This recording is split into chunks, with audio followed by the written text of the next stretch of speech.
tidur? Oke, kita lanjutkan. Hari ini kita belajar tentang anatomi sistem saraf pusat, ya. Anatomi sistem saraf pusat terdiri dari apa saja saraf pusat kita?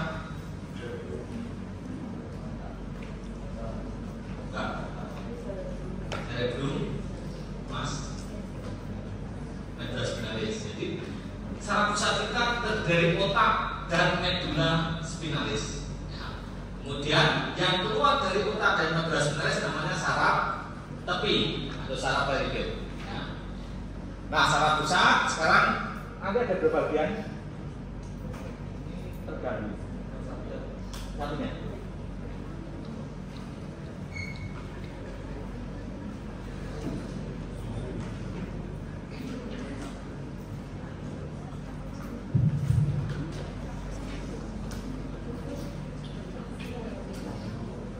Ya, kita lanjut ya, dari otak dan medula spinalis. Slide saya mungkin 3, tapi mungkin nanti nggak bisa ceritakan semua. Saya akan pokok-pokoknya saja dan yang penting-penting. Ya. Masih ingat kemarin bahwa sistem saraf kita, saraf pusat dan dari otak yang terletak dalam cavitas cranialis atau dalam batok kepala kita, dan medula spinalis yang terletak di dalam kolumna vertebralis, ruangan di dalam vertebrae atau tulang belakang kita. Kemudian nanti dari otak dan medula spinalis ini akan keluar serabut-serabut saraf, ya. Yang dari otak namanya nervi cranialis ada 12 pasang dan dari medula spinalis ada 31 pasang. Ini mungkin secara tabel skematis saja, ini seiring dengan neurobiologi kemarin. Ya, masih ingat dari prosenkefalon, mesenkefalon dan protenkefalon. Saat dewasa berbentuk seperti ini. Nanti yang kita bahas ini semua, ya. Enkefalon yaitu dari cerebrum, enkefalon, mesenkefalon. Ini mesenkefalon dan gabungan pons ini membentuk truncus cerebri dan cerebrum. Ini pertemuan berikutnya, insyaallah. Jadi nanti dengan Dr. Mukmina. Oke, otak ini adalah merupakan bagian sistem saraf yang terletak dalam cavitas cranialis atau dalam batok kepala kita, dan seperti saya sampaikan kemarin untuk menerima input sensoris dan mengatur aktivitas tubuh kita. Nanti melalui medula spinalis, kemudian nanti menuju ke efektor. Jadi ibaratnya komputer. Komputer itu otak adalah prosesornya. Kemudian kalau ini LCD ini kira-kira sebagai apa? Kalau otak kita ibaratnya. LCD nampilkan gambar ini ibaratnya sebagai apa? Sebagai efektor. Sebagai efektor. Jadi efektornya kan kalau kita otot, tangan, kaki, bicara dan sebagainya itu efektor. Kemudian nanti ada kabelnya. Kabel-kabel dari komputer ke LCD ini adalah ibaratnya saraf tepi, yaitu nervusnya. Nervusnya. Nah, gangguannya itu bisa di komputernya, bisa di kabelnya, atau bisa di monitornya. Nah, makanya di monitornya bisa monitor sana, bisa monitor sini. Ibaratnya seperti itu. Jadi demikian juga pada sistem saraf kita. Ya, nanti khususnya saat ini kita masih belajar pada saraf pusat, yaitu prosesor yang itu di otak kita. Oke, ini adalah gambaran otak kita. Ini tampak dari sebelah mana, Pak?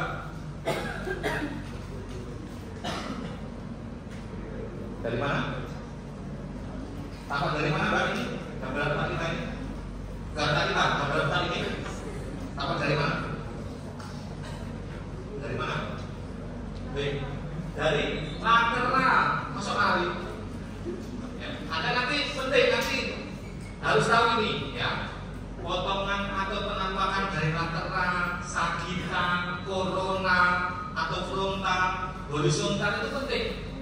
Terutama pada sistem saraf. Anda besok ketika membaca CT scan, MRI itu harus tahu potongan-potongannya. Ya. Tampak dari lateral, ini adalah cerebrum, otak besar. Cerebrum, kemudian ini secara skematis harusnya nggak tampak ini ya, tapi dibuat tampak yang warna kuning ini adalah bagian dari dienkefalon, mesenkefalon, pons dan medula oblongata. Dari mesenkefalon ke bawah ini yang nanti bentuk truncus cerebri atau truncus enkefali atau brainstem atau batang otak. Ya. Jadi ini bagian dari cerebrum, ya, cerebrum. dari kedua belah hemisfer cerebri dan dienkefalon, kemudian truncus cerebri dan cerebellum. Ini yang kita bahas nanti. Yang pertama ada cerebellum ini dari bagian dari forebrain, yaitu dari hemisfer cerebri dan dienkefalon. Kalau ini tambah dari potongan berapa nambah?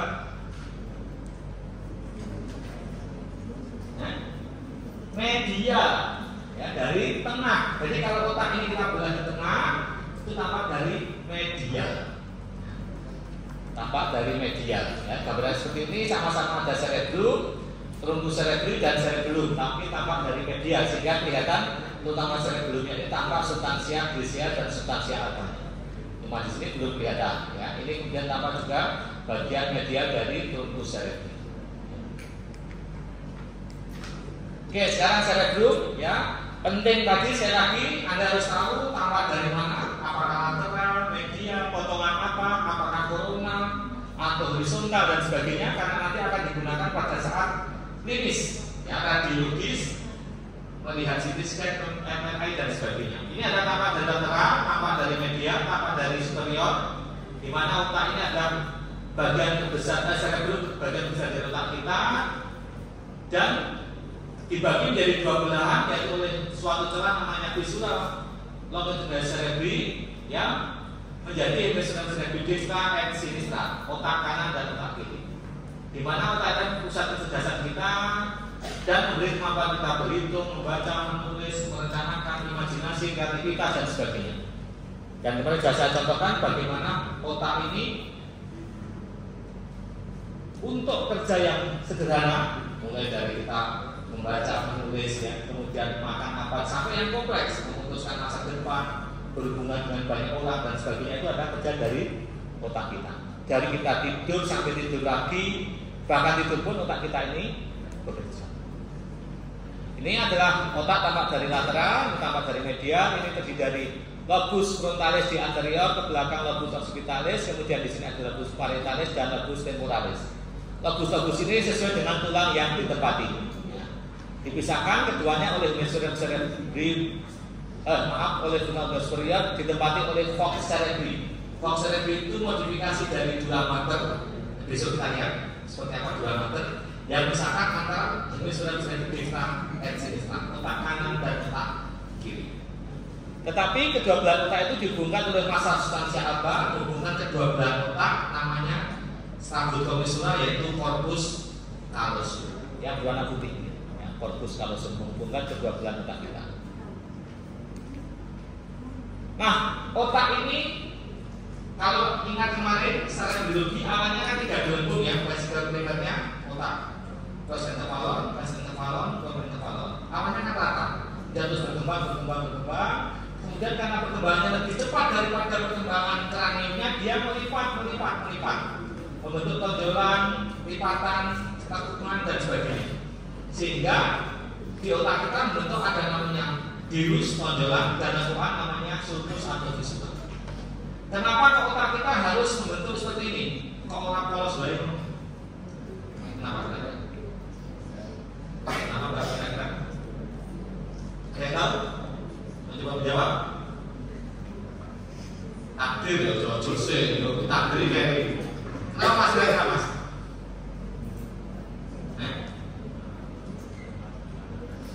Mempercepat hubungan tertelur. Mas kira-kira? Salah gak apa-apa kok. Apa mas Ojo?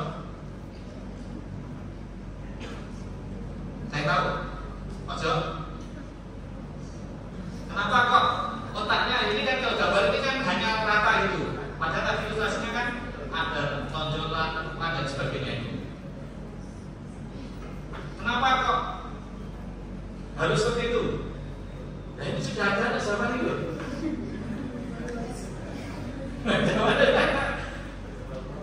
Padahal biasanya topiknya itu mengingatkan besok kuliah jam sekian, dia mohon PPT segera dikirim untuk dipelajari kan gitu. Saya kirim biasanya sehari sebelumnya atau kalau lupa saya paginya saya kirim.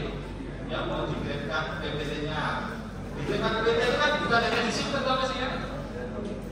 Dipelajari kalau dikirimkan ya sesuai naik. Walaupun mungkin ada dosen yang kira setelah kuliah ya. Ya baiknya sebelum kuliah baiknya.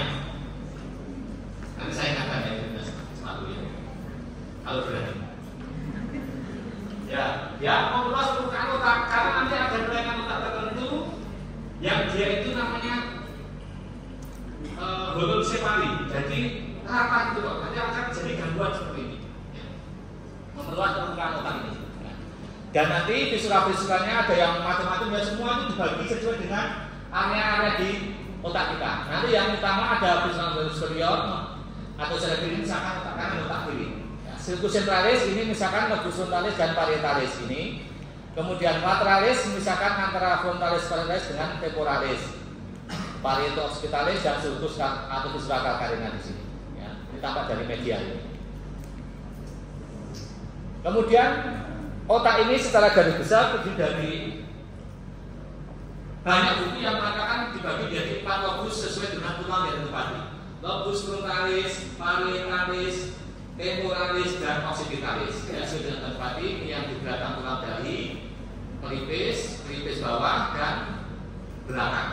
Ya, sesuai dengan tempat ini dibedakan dengan warna. Dan masing-masing lobus ini berbeda fungsinya.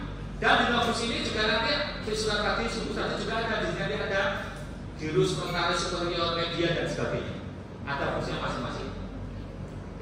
Nah ini silahkan nanti dibaca masing-masing bagian otak di korteks ini fungsinya untuk apa. Ini baru masing-masing lobus secara garis besar ya. Nanti kalau pada bagian berikutnya ya itu masing-masing daerah di korteks itu mempunyai fungsional masing-masing. Salah satu yang digunakan adalah menurut Brodmann. Pernah dengar? Ya, menurut Brodmann dibagi menjadi dia memberikan nomor 1 sampai 52. Walaupun tidak semua area ya. Berikan 1 sampai 52 fungsinya masing-masing. Ini nanti misalnya di lobus frontalis itu kebanyakan untuk motoris, ya, termasuk untuk judgment, penilaian listening itu di lobus frontalis. Parietalis untuk sematosensoris, occipitalis untuk penglihatan, temporalis pendengaran, persepsi itu di temporalis. Nanti ada areanya masing-masing. Nanti kita bahas di fungsional korteks di belakang. Ya. Kalau ini biasanya gambar menggunakan biasanya saya berikan pada teman-teman di psikologi bahwa otak itu punya area masing-masing. Karena sekarang psikologi pun sudah belajarnya psikologinya brain based, ya. Psikologinya brain based. Kalau dulu kan psikoanalisa, psikodinamika dan sebagainya. Ya, sekarang sudah brain based, gangguan-gangguan walaupun dikombinasikan dengan itu semua. Ya.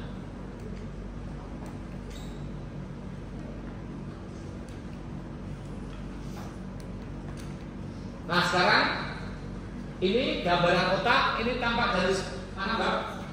Potongan otak tampak dari mana? Potongan apa ini? Potongan otak apa? Sagita Mbak. Sagita Mbak. Belakang. Potongan apa ini? Nah. Sagita Mbak. Depan. Apa potongan apa? Sagita Mbak. Baris kedua. Potongan apa? Potongan apa? Sampingnya sagita, Mas. Sagita, setuju? Kalau saya bertanya berulang-ulang ini berarti tidak benar. Kalau saya tidak satu kali jawab benar, tapi saya nggak tanya lagi. Potongan apa? Corona atau frontal. Ya, sekali lagi saya ingatkan ini penting karena besok kali Anda membaca MRI, CT scan itu harus tahu potongan-potongan ini. Karena kan otak tidak bisa langsung itu, tapi potongan corona dari berbagai slice, potongan horizontal berbagai slice, potongan sagittal berbagai slice, nanti baru direkonstruksi jadi 3 dimensi. Tumornya di lobus frontalis ukuran berapa itu kan baru direkonstruksi dari situ. Nah kalau sekarang sudah banyak aplikasi gambar CT scan ini jadi 3 dimensi, lebih mudah. Zaman dulu kita harus berpikir kira-kira di mana sebelah mana ukurannya seberapa. Nah kalau sekarang sudah lebih mudah rekonstruksi dari 3 dimensi. Oke, jadi tolong diingat potongannya seperti apa. Ini potongan corona atau frontal. Ya. Masih ingat kemarin ini yang di luar ini, kalau di sini gambarnya berwarna coklat, ini adalah substansia grisea. Ya, tebalnya kurang lebih 24 mm. Substansia grisea ini komponen neuron dominannya apa? Apa? Kemarin? Ini sambungan kalian kemarin biar nggak lupa. Apa Bang? Komponen neuron yang dominan di sini apa? Apa? Saya sini gantian. Apa Bang komponen neuronnya? Yang bisa menjawab langsung aja. Apa Mas? Apa? Kita buka laptop ini kan ketemu. Apa kira-kira? Komponen neuron di substansia grisea ini adalah, masih ingat kemarin di konteks referensi komponen sel neuron di sini adalah soma atau badan sel. Masih ingat kemarin? Kumpulan badan sel secara pusat itu kalau diletak di periferi namanya korteks, ya, korteks kumpulan badan sel. Kalau kumpulan badan sel di secara pusat juga di sini namanya apa? Nama istilahnya apa? Nukleus kemarin. Ya, nukleus. Maka di nanti ada istilah nuklei basales. Ya, misalnya seperti itu. Nah, dalam perkembangan otak ini meningkat besar, substans biasanya besar, untuk lipat-lipatan tadi, bentuk sulcus dan bulus tadi. Dan biasanya nanti kalau teman-teman lihat atlas itu sudah ada gambar seperti ini dan ada ini loh, skemanya ini loh. Jadi potongan corona, kan gitu ya. Anda yang penting tahu potongannya ini apa istilahnya, corona atau frontal, horizontal atau transversal, sagittal dan sebagainya. Nah sekarang tadi sudah saya sampaikan bahwa otak itu tiap daerah punya fungsinya masing-masing. Fungsinya masing-masing tadi ada bagian menurut Brodmann, menurut Montecomo, Penfield dan sebagainya. Ini dulu biasanya dari beberapa dokter berdasarkan melakukan pas operasi. Dokter berdasarkan dulu itu suka iseng. Jadi pas operasi, jadi pasiennya kan sadar, berdasarkan kadang sadar, tetapi nggak nyeri karena otak itu nggak punya reseptor nyeri. Jadi yang nyeri itu di bulat kepala, di tulangnya itu. Kalau sudah itu nggak nyeri. Nah itu bahkan operasi berdasarkan itu kadang malah pasiennya bangun, apalagi pada pasien yang misalnya musikus atau apa. Karena kalau keliru mengambil atau mengganggu area yang fungsi vital musik misalnya itu bisa hilang semuanya. Nah, dokter berdasarkan dulu namanya Penfield itu sering iseng. Oh, distimulus di sini, oh dia bicara. Stimulus di sini, oh dia sensoris. Stimulus di sini. Sekarang nggak boleh, nggak boleh sekarang. Dulu itu dulu. Kalau sekarang banyak penelitiannya menggunakan hewan coba. Oh ibu kamusnya diambil, ternyata dia nggak bisa untuk memori. Oh kode-kodenya jurusan dia apa? Oh ini jurusan dia apa? Bahkan ada teman saya itu membuat model traumatic brain injury. Jadi kosnya itu ditibani beban besi. Itu bagaimana kalau trauma otak terus diterapi apa? Itu ada model. Apalagi sekarang sudah in vivo ya, mengetahui area otak ini bisa dengan fungsional MRI atau PET scan, positional imaging tomography. Jadi nanti silakan bicara, nanti sudah kelihatan area otak mana yang meningkat aktivitasnya. Oh mengerjakan matematika, area otak mana yang meningkat. Oh silakan bernyanyi, bagian otak mana yang meningkat. Mendengarkan apa itu bisa kelihatan kan. Kalau dulu kita di berdasarkan dan sebagainya. Ceritanya seperti itu. Nah sekarang dengan binatang atau vivo sudah banyak imaging untuk mengetahui bagian otak mana yang mati. Ini contohnya bagian-bagian otak ini dibagi jadi beberapa area. Contoh ini gyrus yang penting ya. Ini sering biasanya saya tanyakan saat ujian, responsi dan sebagainya. Ini yang berwarna ungu, ini kira-kira gyrus apa ini? Yang berwarna ungu ini. Gyrus apa? Gyrus presentralis. Karena di belakangnya ada sulcus centralis. Ini yang depan ungu ke depan adalah lobus frontalis, biru ke belakang lobus parietalis. Yang ungu ini namanya gyrus presentralis, adalah pusat motoris primer. Jadi semua aktivitas motoris tangan, kaki, apa, bicara dan sebagainya itu mesti ada perintah dari sini. Kalau ini rusak bisa terjadi kelemahan atau bisa kelumpuhan. Kalau ini menurut Brodmann adalah area Brodmann nomor 4. Area Brodmann nomor 4 di gyrus presentralis adalah pusat motoris primer. Kemudian di belakangnya ini yang berwarna biru muda ini adalah gyrus postcentralis. Ini bagian paling depan dari lobus parietalis. Diberi nama Brodmann area 312. Ya bisa saja area 1, 2, 3, 2, 3, 1, 2, 1, 3 ya boleh. Tapi lazimnya di buku-buku itu disebutkan dengan area 312. Ini adalah pusat sensoris primer. Jadi kalau ada impuls pada reseptor di kulit kita, misalnya yang ini halus, kasar, panas, dingin ini, kita bisa merasakan kalau impulsnya sudah sampai sini. Kita bisa merasakan kemudian dihubungkan dengan berbagai otak yang lain. Kemudian area di sini ada lobus occipitalis area 17. 17 menurut Brodmann ya. Ini adalah area visualis primer. Jadi kalau kita melihat benda diterima oleh mata kita, diubah retina menjadi pusat api sampai ke area 17 kita bisa melihat gambar otak di sini. Nah, nanti diasosiasikan dengan area 18-19 sehingga kita bisa mengartikan gambar tersebut. Kalau ada kerusakan di area 17, apa yang terjadi? Apa yang terjadi pada kedua? Area 17 mengalami kerusakan, apa yang terjadi? Apa? Apa mas? Ya keras. Ya kebutaan tadi, kan sudah buta bilang tadi. Ya ini tidak bisa melihat karena area pusat penglihatannya rusak. Sering terjadi pada kasus apa? Area 17 rusak sehingga pasien atau penderita mengalami kebutaan. Apa? Sering terjadi pada kasus siapa atau apa yang sering mengalami kasus seperti ini?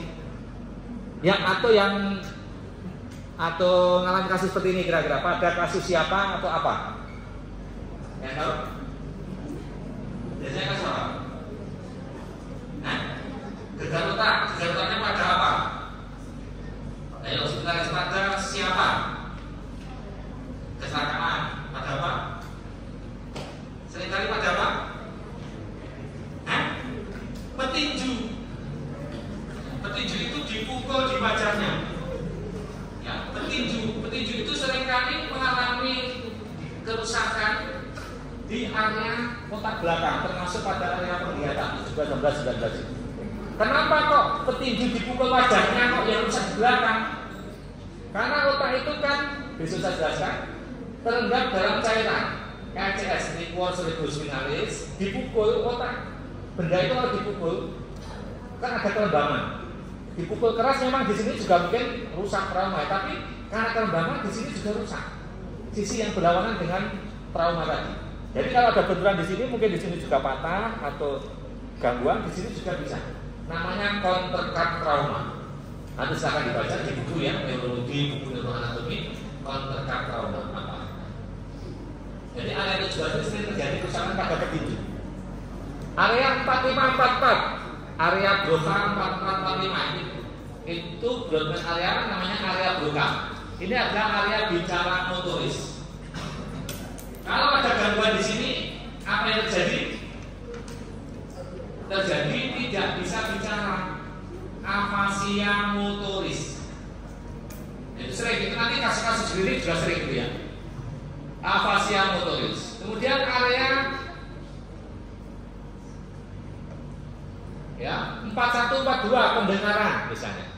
Makanya nanti kalau Anda belajar tentang indera pendengaran nanti ada gangguan pendengaran, ada tuli konduksi, ada tuli persepsi. Jadi kalau yang rusak di otaknya di sini adalah tuli persepsi. Oke, silakan nanti dibaca detail ini ya. Silakan area-areanya nanti dibaca area Brodmann dan sebagainya itu 1, 2, 3, 4, 5 dan sebagainya dibaca, dilihat gambarnya fungsinya apa. Silakan kalau mau diamalkan semua, tapi kalau saya tidak harus bahas semua, tapi kalau prinsipnya, terutama yang penting tercatat area 4, 312, 17, 22, 44, 45 itu penting. Tapi kalau merasa jujur lupa itu sama saya ketemu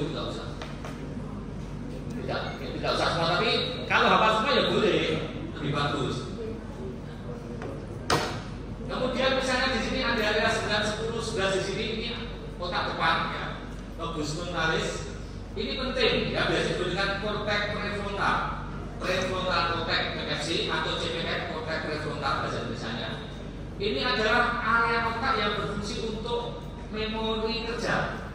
Memori kerja itu misalnya Anda melakukan nyetir mobil, main piano, bersepeda itu pakai memori kerja, apa sambil jalan kemana itu memori kerja. Dan juga di sini ada pusat tanda kutip kepribadian, personality, judgment, decision making dan sebagainya. Kalau ada kerusakan di sini bisa berubah seseorang itu. Makanya mungkin misalnya ada pasien atau apa, ada cerita setelah kecelakaan kok perilakunya berubah, jangan-jangan terjadi kerusakan di sini. Anda pernah dengar kasusnya Phineas Gates? Phineas Gates ini biasanya saya sering sampaikan pada kelas psikologi. Phineas Gates itu seorang insinyur muda yang bekerja di Jabatan Kereta Api Amerika tahun 1800 sekian itu. Dia tugasnya membuat jalan untuk kereta api. Buat jalan tapi waktu itu kan mesti belah gunung dan sebagainya. Belah gunungnya pakai mesiu. Mesiu itu apa ya? Bahan peledak. Nah ketika peledakan itu ada besi terlempar nembus dari otak kiri otak kanan. Nanti silakan di googling aja Phineas Gates itu. Ada gambarnya itu. Bahkan ada patungnya itu. Ada patungnya, videonya di terganggu situ. Ya Phineas Gates itu tembus itu ya.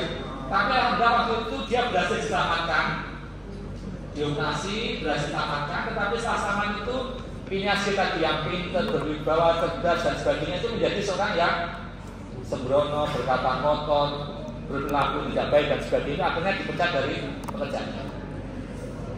Nah kemudian hidup dan sebagainya. Setelah meninggal diotopsi ternyata ada bagian otak depan yang hilang. Jadi otak depannya ini rusak. Nah inilah yang mendasari ternyata dia ada perubahan perilaku. Jadi terjadi kerusakan pada korteks prefrontal. Dan ini biasanya korteks prefrontal ini adalah yang menentukan tanda kutip kemanusiaan kita. Kalau ini rusak bisa berbahaya ini. Karena enggak. Nanti kalau saya jelaskan ya, kalau di otak itu kan ada limbic system. Limbic system itu ibaratnya ada gas. Korteks prefrontal ibaratnya ring. Nah, ketika masih remaja, ini masih remaja atau sudah dewasa masih saya. Masih remaja itu yang berkembang dominannya ada limbic system. Jadi kebanyakan ngegas. Nah, kalau remnya ini nggak pakem dan nggak bagus ini bisa nabrak-nabrak itu. Makanya harus mulai dibangun korteks prefrontalnya ini. Apalagi yang tadi kerusakan, sering benturan, sering apa ini hati-hati. Makanya kalau orang tua kita, bukan hanya orang tua, kita pun nggak boleh mainan apa sirah, ya apa, pukul kepala, dan itu nggak baik. Termasuk menjaga kesehatan otak itu amankan otak dari trauma. Makanya kalau kerja ya pakai helm, naik motor pakai helm. Kalau remaja itu kan sering naik helmnya itu ya taruh di kepala, helmnya taruh di dengkul atau di sikut gitu. Itu kan sering ya. Saya dulu waktu jaga dokter umum waktu di IGD itu sering malam minggu itu banyak anak muda itu kecelakaan. Itu kebut-kebutan nabrak pohon, nabrak bunga gitu. Sering itu. Ya, Nelson selamatnya masih kadang terus berat itu, traumanya tak berat. Jadi harus hati-hati, mana satu amankan otak itu. Saya malah tadi, kotak prefrontal tadi harus dijaga dan sebagainya. Ya, ibaratnya kotak prefrontal ini ibaratnya adalah remnya, ya pengendalinya. Makanya nanti kalau ada baca bukunya Daniel Kahneman, itu ada fast thinking, slow thinking. Ini bagus sebenarnya menarik. Makanya kalau ini biasanya kan masih remaja ya. Kalau ada ke mall, itu biasanya kan beli ini gitu ya. Nanti sampai rumah sok menyesal nggak? Nah, tempat beli ini ya.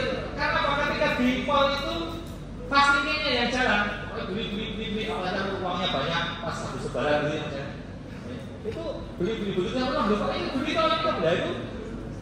Padahal itu fast thinking itu limbic system, slow thinking itu melibatkan korteks. Nah, orang Indonesia itu kebanyakan dominan limbic sistemnya. Saya gue bacok. Padahal harusnya itu nanti kalau menurut evolusi Paul McMinn itu ada 3 otak secara evolusi itu ya. Reptilian brain, rumpus cerebri, mammalian brain limbic system, dan pada manusia itu neocortex. Nah kalau dominannya masih limbic system reptilian itu dia tadi ngawur, okol, gitu. Akarnya belum dipakai. Oke, ini silakan dilanjutkan dengan berbagai bagian otak ini. Mungkin ini sebagai tabel saja untuk mempermudah. Nanti silakan juga dibaca di buku fisiologi. Buku fisiologi. Nggak tahu sih, kan apa diagram, kalau silakan dibaca berbagai area-area otak, fungsi sensoris primer, motoris primer, area asosiasi, area integrasi dan sebagainya. Jadi contohnya fungsinya apa, asalnya dari mana, menuju ke mana, dari namanya korteks area berapa, berubah dan sebagainya. Oke, sampai sini ada pertanyaan, silakan. Silakan kalau ada pertanyaan dulu.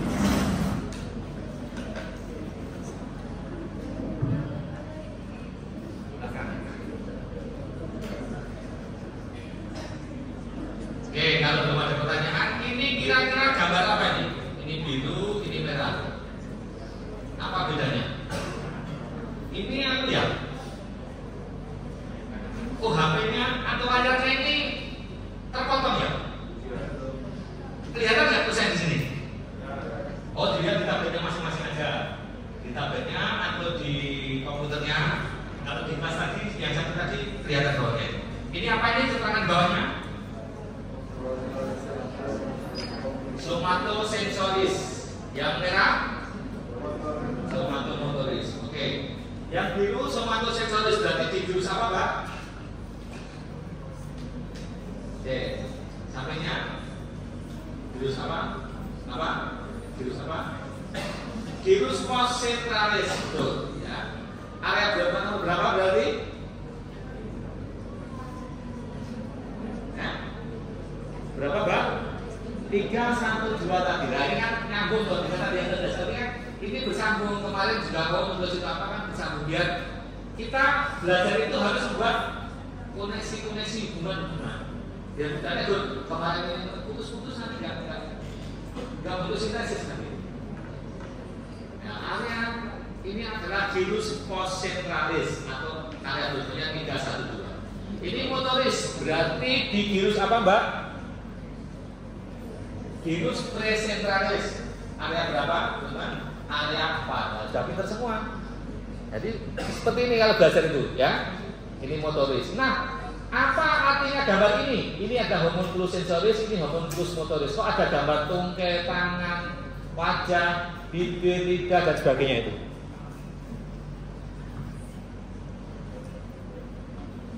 Ada yang tahu artinya? Nanti silakan dibaca detail. Secara garis besar tadi kan area virus postcentralis ada somatosensoris primer ya. Itu kan secara umum. Tapi ternyata ada areanya masing-masing, bahwa di daerah media sampai atas ini adalah untuk tungkai. Jadi nanti kalau ada gangguan pembuluh darah besok kalau kita baca pasteurisasi, arteri cerebri media dan percabangannya mungkin yang terganggu, yang mungkin yang dominan beratnya di sini. Tapi kalau yang pasteurisasi di sini mungkin dari arteri percabangan, arteri cerebri anterior dan percabangannya yang berat di sini, baik sensorisnya maupun kelumpuhannya misalnya. Kemudian apa artinya gambar tungkai seperti ini, tangan seperti ini? Ini artinya tungkai ini sensorisnya lebih kecil dibandingkan dengan tangan. Makanya kita meraba kan nggak pakai, kita kan pakai tangan. Maksud meraba pakai kaki. Itu pakai tangan, kurang normal. Tapi pada orang maaf yang disabilitas, mungkin maaf tangannya terganggu dan sebagainya, ini kadang kakinya bisa menulis, motoris maupun untuk sensibel, sensasi, persepsi untuk ini, untuk taktil dan sebagainya. Jadi semakin luas gambar ini berarti semakin besar karya otak yang bertanggung jawab untuk itu. Makanya lidah, bibir itu semakin sensitif untuk reseptor nyeri atau apa itu terus lebih sensitif di sini. Termasuk tangan ini kan di sini ya, lebih sensitif daripada kaki dan sebagainya.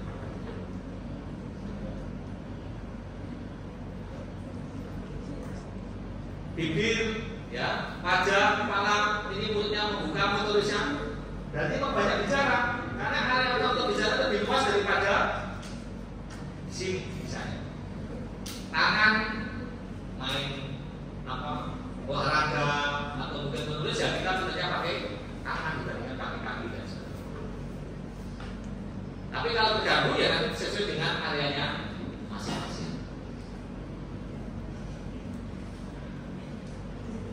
Masih ingat kemarin sebagian besar kita orang di dunia ini kebanyakan menggunakan otak kanan otak kiri. Nah, ini namanya brain lateralisasi otak. Walaupun sebenarnya otak kanan otak kiri itu secara anatomi sama atau enggak? Ya secara makros mirip, simetris ya. Tetapi secara arsitektur di dalamnya dan mungkin fungsinya berbeda. Makanya disebut dengan brain lateralisasi ini. Dan oleh Roger Sperry, salah satu psikolog, dia menemukan ini otak kanan otak kiri dan dia dapat hadiah Nobel. Nah, siapa tahu besok dari sini akan dapat Nobel ya. Jangan lupa dosennya saya ya. Ya siapa tahu kan gitu. Nobel apapun juga kan gitu ya. Ya ini beda otak kanan otak kiri itu berbeda. Ya otak kiri untuk reasoning, matematik dan sebagainya. Ya otak kanan musik, artistik dan sebagainya. Nah kita semua berarti saat ini kita kebanyakan menggunakan otak kanan otak kiri. Ya, dominannya otak kiri, tapi sebenarnya kita menggunakan kedua belah otak. Ya, ada koordinasi itu. Dan yang paling bagus itu kalau bisa kita seimbang. Kemarin saya sampaikan ambidextrous brain, ya, otak kanannya seimbang. Karena kalau seimbang ini biasanya secara lebih sehat ya, drainasenya lebih bagus. Oke, sekarang kita lanjut. Kita lihat struktur internal hemisferium cerebri. Oke, ini potongan apa Mbak?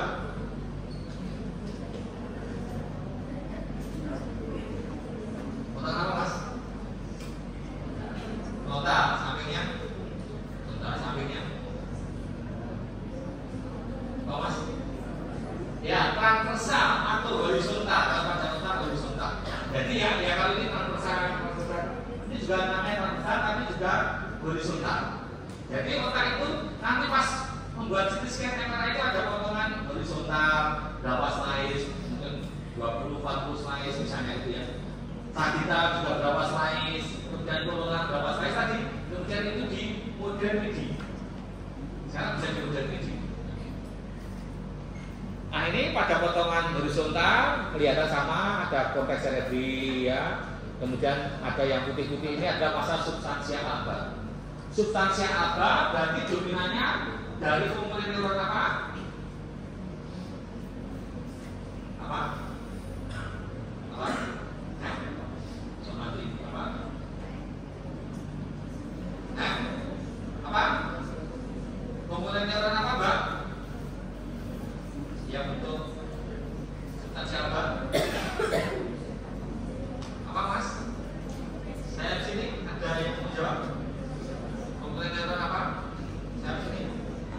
Akson. Ya, kita sudah itu ya. Kumpulan akson di saraf pusat namanya bisa traktus, fasciculus dan sebagainya. Kalau kumpulan akson di saraf tepi namanya nervus. Radialis, lunaris, brachialis dan sebagainya termasuk dari komponen dari nervus spinalis. Ya ini adalah akson ya, kumpulan akson di sini. Bagian luar korteks cerebri dan ada substansia alba. Walaupun nanti ada sebagian substansia grisel yang ada di dalam substansia alba. Ini contohnya di sini nanti di materi selanjutnya ada namanya nuklei basalis.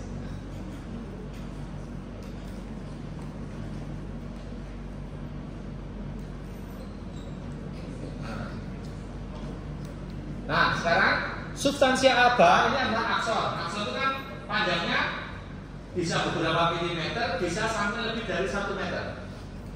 Nah, contohnya akson yang ada di ini persarafin kaki kita juga kita itu batasannya di medulla spinalis.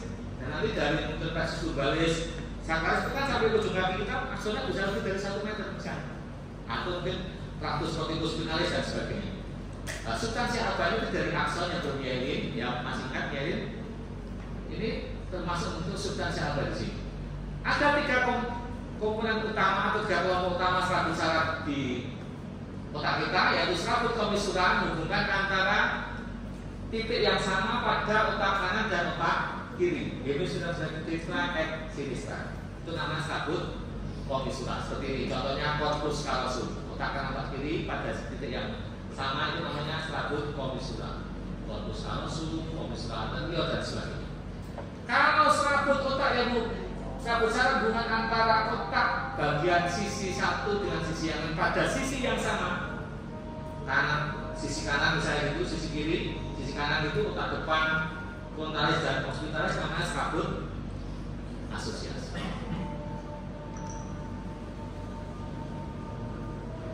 Kemudian kalau yang menghubungkan antara otak bagian atas dengan bagian bawah namanya serabut proyeksi. Sudah membaca ini belum sampai sini belum? Ya, panjangnya mudah-mudahan bantu pemahaman itu ya. Nah, silakan nanti dibaca ini. Ini serabut komisuran menghubungkan antara otak kanan dan otak kiri. Ya, komisuran. Contohnya corpus callosum menghubungkan titik yang sama, lobus frontalis dengan frontalis kanan kiri, temporalis dengan kanan kiri dan sebagainya. Komisuran anterior, komisuran posterior, komisuran promisis. Dan seperti mungkin teman jasa singgung, corpus callosum ini secara anatomis agak berbeda antara laki dan wanita. Ya, lebih tebal pada wanita, sehingga wanita itu bisa multitasking. Ya, kalau laki-laki cenderung fokus satu hal. Makanya besok kalau sudah berkeluarga itu wanita itu bisa sambil mau anak, sambil setrika, sambil apa gitu ya. Tapi bapak itu suaminya itu nonton bola Indonesia lawan Irak itu nanti malam. Saya mau nobar. Ya, biasanya kemarin di anatomi ada nobar biasanya. Anatomi akan nobar di dalam anatomi. Kalau mau ikut silakan kalau ada. Kemarin yang pas semifinal itu ada yang nobar di sana. Anatomi itu mau saya bikin yang menyenangkan gitu loh. Nah, udah di sini sudah tidak menakutkan. Makanya dulu Piala Dunia ya berlomba di sana. Karena TV-nya cukup besar dan bisa aman, nggak ada yang ganggu di sana.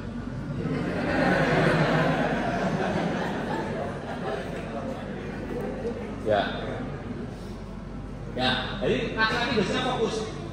Makanya kadang kalau besok berkeluarga itu apa gitu dipanggil nggak harus disamperin, jangan kepala dipanggil dan itu nanti baru mau respon. Wanita biasanya bisa multitasking. Yang multitasking itu ada efeknya, bisa positif bisa negatif tergantung.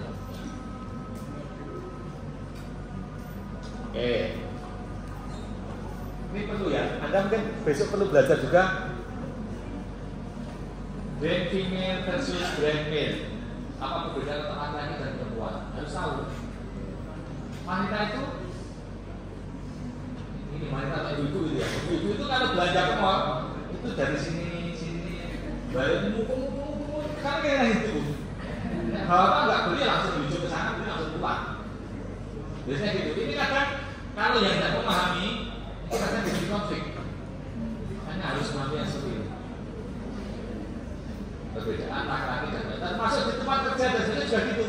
Dokter laki-laki, dokter wanita beda cara organisasinya, mengenai pasien itu berbeda, ada gaya berbeda.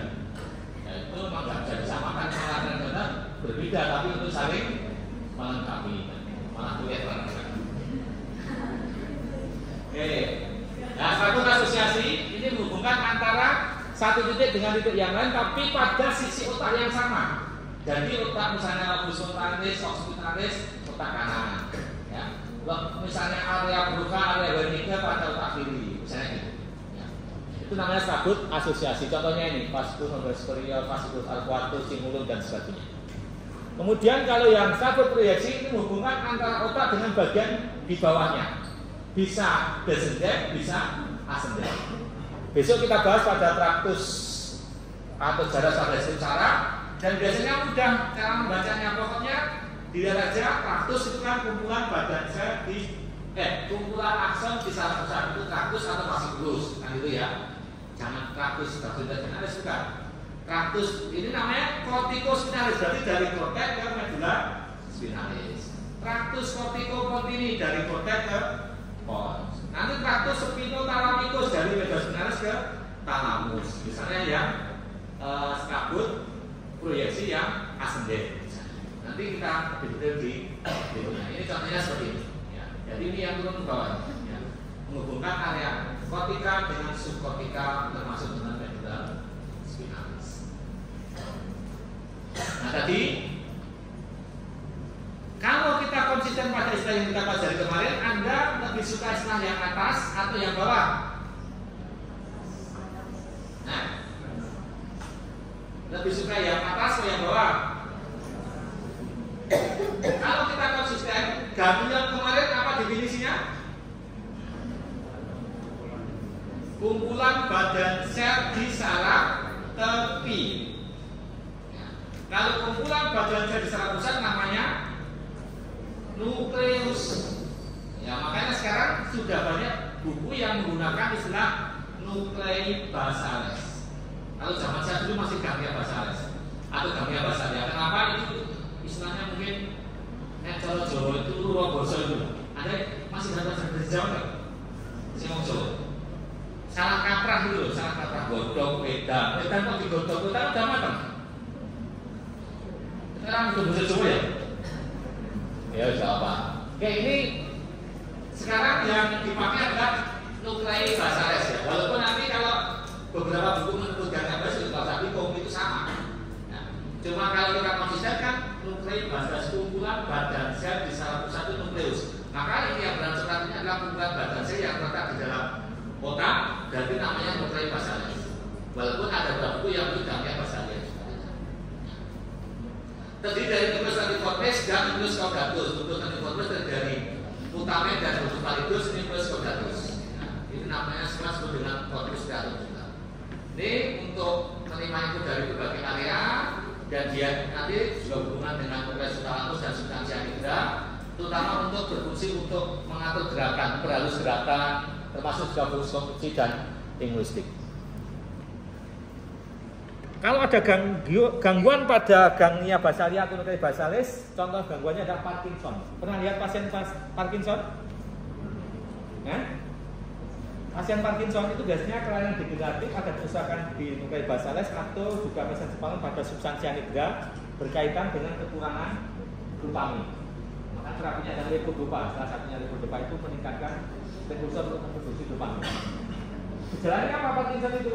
Gejalanya adalah face mask, muka topeng, wajah tanpa ekspresi.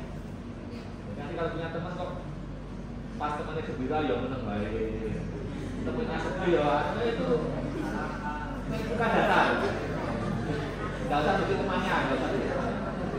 Nah itu biasanya face mask, kemudian tremor. Ada yang pernah tremor?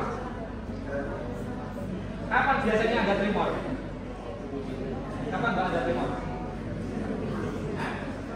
Kalau kapan ada tremor? Ada kapan ada tremor? Terakhir. Biasanya saat pusing. Ya oke, proses sekarang boleh gitu aja ya. Kalau nanti mesinnya itu mesin jahit, itu akan tremor. Nah itu tremor fisiologis, tremor yang formal. Kalau anda dari pertama kali langsung bisa, gitu kan? Kalau dari pertama kali tremor itu wajar. Tapi nanti kalau sudah bermuda, apalagi media juga ada jadinya sudah terakhir. Nah, ketika ada ujian tremor tidak apa. Tapi kalau pada Parkinson tremornya ada tremor patologis, jadi tremor kesini, tremor gitu. Nanti kadang dia saja mungkin karena kadang orang tua umur 60, 70 itu biasanya tadi wajahnya itu datar, tremor dan jalannya seperti robot. Misalnya gitu. Itu adalah Parkinson. Dan itu insya Allah dengan terapi yang tepat dan baik bisa dikendalikan. Karena kadang orang itu menganggap kalau tua itu kan penyakit tua itu kan normal. Tapi kalau tua dengan gangguan tadi ya kalau bisa harus dikendalikan, diberi tata laksana. Karena sekarang sudah mulai banyak ilmu yang belajar tentang penuaan dan bagaimana menua dengan sehat. Kalau di anak ada pediatri, kalau pada orang tua ada namanya geriatri. Makanya sekarang menjadi dalam ada spesialis konsultan geriatri. Konsultan geriatri. Karena orang tua itu kadang gejala-gejalanya seperti itu dianggap normal. Apa gejala penuaan itu biasanya? Gejala penuaan itu ada istilah namanya 5B. Apa ada yang tahu 5B? Bungkuk, mulai bongkok, yang bungkuk dan sebagainya itu goyokan, yang dari pinggang bawah. Apalagi berambut, matanya sudah mulai tidak jelas, budek, yang pendengarannya berkurang, geser, sering BAK, geser biasanya BPH, benigna prostatic hypertrophy, gangguan prostat pada laki-laki dan sebagainya. Terus apa lagi? Buyuten, tremor tadi, tremor buyuten, bingung, demensia, kacamatanya dipakai dicari, nanti mungkin mau pergi nyari bukti dicari, semua keluarga dimarahi. Nah ini seperti ini salah satu gangguan degeneratif yang pada secara termasuk tadi virus, gambaran virus sutus di otak itu kan kalau di scan orang normal semua di sini normal ya kalau di scan ya. Kalau orang yang tua, apalagi ada gangguan demensia, apalagi yang Alzheimer, itu nanti ada gambaran atrofi serebri, otaknya mengecil, virusnya mengecil, sutusan besar, otaknya mengkisut. Nanti kelihatan sekali silakan nanti mungkin di Google gitu, Alzheimer CT scan. Itu akan bisa jatuh gambaran otak CT scan Alzheimer itu seperti apa. Misalnya seperti itu.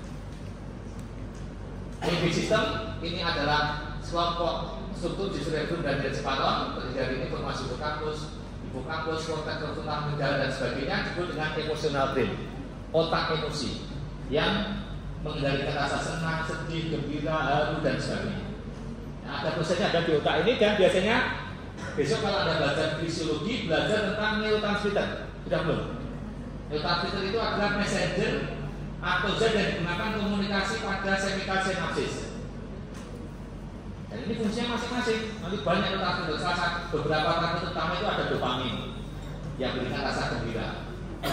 Orang pakai ekstasi itu meningkatkan dopamin, pakai metamfetamin. Jadinya euforia. Dunia seakan miliknya sendiri kan.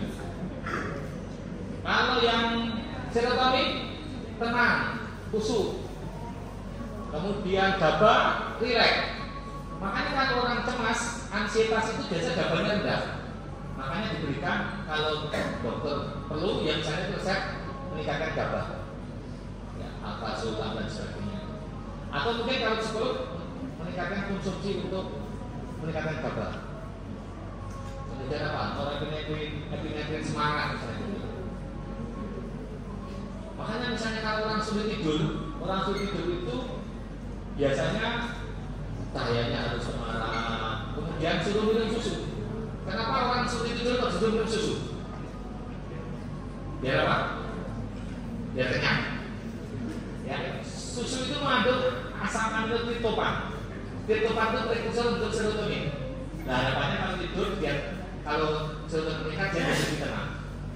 Dan tentunya dengan usaha-usaha yang lainnya juga. Misalnya seperti itu.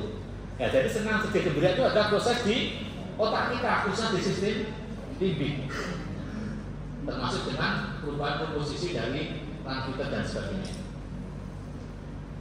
Jadi senang, sedih, gembira itu di mana? Di otak, bukan di sini. Di situ di mana? Di hati. Hati kok di sini? Hati ya di sini. Nah, tadi kan gitu. Karena kalau sudah belajar itu jadi bingung ya. Nah, senang itu di otak, bukan di sini. Di hati. Bukan di hati kan di sini dipakai. Tapi jangan nanti pulang dari sini, Bu aku sedih, jangan dulu ya. Itu yang benar masuk kelas anak ini. Jangan. Ya itu cek dasar. Tapi kita tahu bahwa proses itu ada di otak. Makanya sekarang psikolog itu kan kerjasama dengan psikiatri. Ya misalnya obat harus dimodifikasi transmitter dan sebagainya yang reseptor transmitter yang ada di otak untuk gangguan kita depresi, schizofrenia itu dimodifikasi dengan obat. Ya, misalnya perlu obat karena ada yang mungkin dengan terapi yang lainnya. Nah ini komponennya dan juga mungkin beberapa koneksi-koneksi dari limbic system tadi. Ini otak emosi tadi, ya. Otak emosi dan ini harus dilatih. Termasuk juga di sini ada hipokampus. Hipokampus ini berfungsi untuk memori, konsolidasi memori jangka pendek ke jangka panjang. Kalau ada gangguan kerusakan hipokampus, bisa terjadi gangguan pembentukan memori. Ada mungkin saya tahu ada kasusnya Jimmy G. Pernah dengar Jimmy G? Jimmy G itu seorang tentara yang kapal Amerika. Dia bekerja di Amerika, kemudian terkena gangguan tertentu, dia tidak bisa membentuk memori baru. Jadi kalau ketemu Jimmy G atau nama mobil itu nanti bisa 15 menit, dia tanya lagi namanya siapa, tidak bisa membentuk memori baru. Tapi dicek diperiksa, ternyata dia ada kerusakan di hipokampus berhubungan dengan Korsakoff syndrome. Itu kekurangan vitamin karena alkoholisme kronik. Alkoholisme yang banyak itu bisa merusak hipokampus, gangguan memori. Dan itu sudah banyak dengan teman-teman saya juga membuat kemudian di alkohol ternyata merusak hipokampus dan korteks prefrontal. Kemudian amigdala ini untuk emosi, agresi dan sebagainya. Ya amigdala ini penting tapi harus normal.